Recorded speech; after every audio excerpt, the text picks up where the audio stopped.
السلام علیکم ورحمۃ اللہ۔ خواتین و حضرات، یہ سینسا آزاد کشمیر میں ہمارے بزرگوں، میرے پردادا جناب پیر سید نور مصطفیٰ شاہ صاحب کی زیارت ہے۔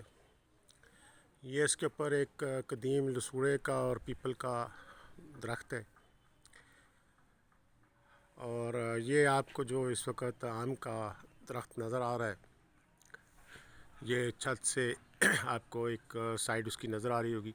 یہ ایک قدیم آم کا درخت تھا۔ جب ہمارے بزرگ یہاں تشریف لائے سینسا میں، تو اس وقت یہ درخت یہاں موجود تھا، اور لوکل سینسا میں اس جگہ کو میرا سیدہ کہتے ہیں۔ میرا جو ہموار جگہ ہوتی ہے اس کو میرا کہتے ہیں۔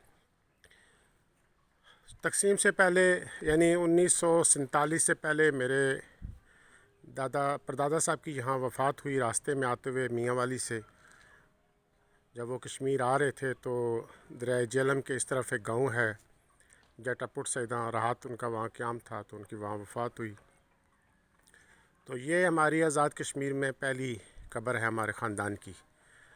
اس سے پہلے جو بھی یہاں بزرگان فوت ہوتے تھے تو ان کو تدفین کے لیے پیر پہائی شریف ضلع میاں والی لے جایا جاتا تھا۔ تو یہ پہلی قبر ہماری یہاں بنی۔ میرے پردادا سید نور مصطفیٰ شاہ صاحب موضع سینسا، موضع تلہ پیراں، موضع جلو پیراں کے مالک تھے اور نمبردار بھی تھے۔ تو اس طرح سے ہمارا خاندان تقریباً 200 سال سے یہاں آزاد کشمیر میں رہائش پذیر ہے۔ ان کی وفات کے بعد عوام علاقہ کی خواہش پر یہاں ایک میلہ لگتا تھا سالانہ ان کی وفات کے دن پہ، اور وہ تقریباً 50-60 سال تک وہ میلہ یہاں یا اس سے بھی زیادہ عرصے تک یہاں میلہ ہوتا رہا۔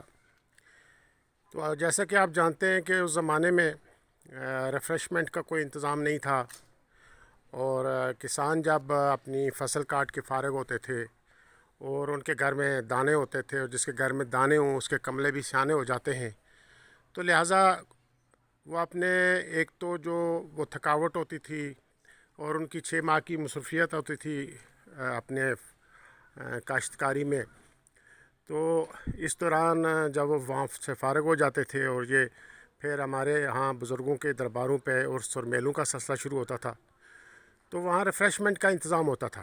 کبڈی ہوتی تھی، بازو پکڑے جاتے تھے، گھوڑ دوڑ ہوتی تھی جسے نیزہ بازی کہتے ہیں، بیلوں کی دوڑ ہوتی تھی، اس کے ساتھ ہی سرکس لگتا تھا، اور شیر خوانی کے مقابلے ہوتے تھے، تھیٹر لگتا تھا، لوکل تھیٹر، جس میں مختلف جو ہمارے کلاسیکل جو کہانیاں ہیں، ہماری فوک کہانیاں ہیں، ان پہ وہ فلمایا جاتا تھا۔ ہیر رانجھا، سونی مہیوال، لیلا مجنوں، تو ان واقعات کو پیش کیا جاتا تھا تھیٹر کی شکل میں۔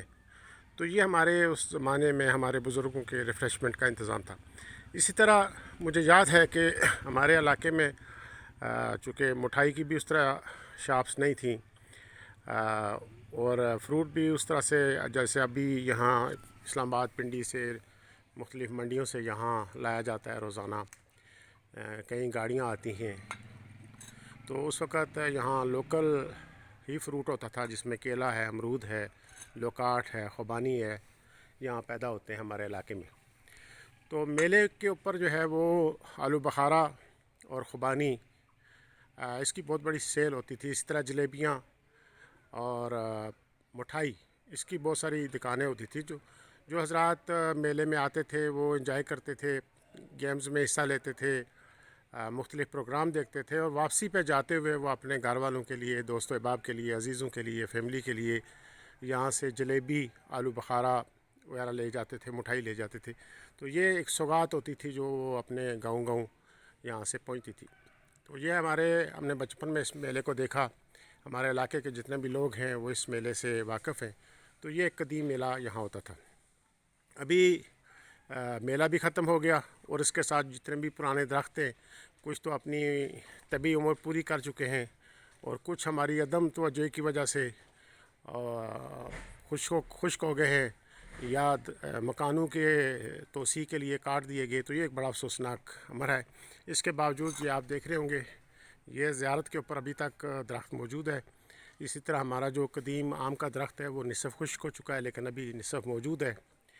یہاں دربار کے اوپر ایک چنبیلی کا، جسے ہمارے لوکل زبان میں چمبا کہتے ہیں، بہت ہی گھنا درخت تھا، وہ ابھی بھی موجود ہے۔ اس کے بہت سارا حصہ جو ہے وہ جب زیارت کو پختہ کیا گیا اور اس کی توسیع ہوئی چار دیواری کی، تو اس میں کاٹ دیا گیا، لیکن اس کے باوجود بھی ابھی اس کا کافی حصہ موجود ہے اور اس پہ پھول لگتے ہیں۔ اور پھر ایک بڑا ہی یہاں باہر کے موسم میں ہر طرف گھنے درخت ہیں، یہ آپ دیکھ رہے ہوں گے، اور ان درختوں کی وجہ سے اور پھر یہ جگہ جہاں اس وقت میں کھڑا ہوں اپنے چھت کے اوپر، گھر کی جو ہمارا قدیم گھر ہے، اس کی جو بیٹھک تھی، ہم اس کو بیٹھک کہتے تھے، ابھی تو ہمارے ہاں بھی لفظ بیٹھک جو ہے مفقود ہو چکا ہے، ڈرائنگ روم استعمال ہو رہا ہے۔ تو یہ ہماری قدیم بیٹھک تھی ہمارے دادا پردادا کے زمانے میں، تو میں ابھی اس کے چھت پہ موجود ہوں۔ تو یہ سہسا کا سب سے بلند مقام ہے۔ یہاں سے جو لوکل بازار ہے سہسا کا، جہاں پہ کچہری ہے، سب ڈویژنل کورٹس ہیں، پولیس اسٹیشن ہے، ہاسپٹل ہے، وہ کافی یہاں سے گہرائی میں ہے، یہ اس کی بڑی اونچائی ہے یہاں سے، تو یہ بلند مقام ہے اس حوالے سے سہسا کے اندر۔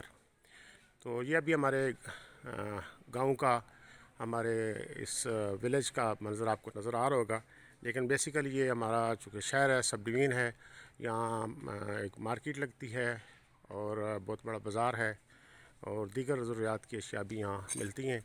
اور اس وادی کے درمیان میں سے راولپنڈی کوٹلی جانے والی سڑک ہے، جس پہ ضلع کوٹلی میں یہیں سے گزر کر لوگ جاتے ہیں، اور دونوں طرف پہاڑ ہیں، شرکن گربن، ایک طرف دریائے جہلم ہے، ایک طرف دریائے پونچھ ہے۔ تو یہ ایک بڑی خوبصورت وادی ہے، خوبصورت لوگ ہیں، اور یہاں کے لوگوں کی اکثریت جو ہے وہ بیرون ملک، یورپ میں اور انگلینڈ میں اور امریکہ میں اور مڈل ایسٹ میں اپنے پچھلے تقریباً 40-50 سال سے لوگوں کی اکثریت وہاں موجود ہے، تو اس وجہ سے ہمارے علاقے میں یہ خوشحالی بھی ہے۔ تو یہ آج میں نے آپ کو اپنے سہسا کا وقتاً آپ کو میں سہسا کی سیر کراتا رہوں گا۔ السلام علیکم ورحمۃ اللہ۔